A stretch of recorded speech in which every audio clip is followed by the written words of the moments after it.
Hey folks, Dr. Steve Taubman here with this week's Unhypnosis tip. This one is a very special one to me. I've used it and it's been very, very effective. I call it Wash One Dish. The idea is this. Have you ever had a house that's completely discombobulated, completely messy, lots of stuff laying all around, and you just looked around you and you said, oh my gosh, what am I going to do to get this whole thing cleaned up? Sink is full of dishes, there are things misplaced everywhere.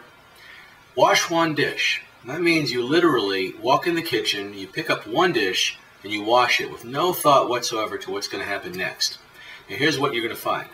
By washing that one dish, you're going to find yourself feeling compelled to finish the dishes in the sink. And once you finish the dishes in the sink, you're going to look around at the big mess all around the sink, and you say, well, as long as I'm here, I might as well clean up the counter. And then the counter will be clean. You'll think to yourself, well, what about all these things that are laying around on the other counter? The next thing you know, the whole house is clean, right? So the whole idea is that you start with something very, very small. And you don't think about whether or not you're going to go beyond that one thing. Now this works in a number of ways. For example, let's say you've been thinking about starting an exercise regime, and you know it would be in your best interest to exercise, but you just can't seem to work up the motivation to do it. Wash one dish. That might simply mean putting on your sneakers.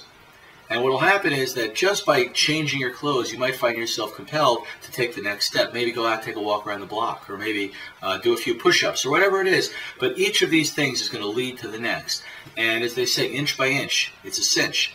So in other words, don't think about the long-term goal, but think about the very, very next right action. And by taking that one very next right action, you'll find that everything else sort of falls into place. So again, wash one dish, use it this week, and you'll find powerful, amazing, magical things happening in your life. That's this week's Unhypnosis tip from Dr. Steve Taubman. And go ahead and make it a great week.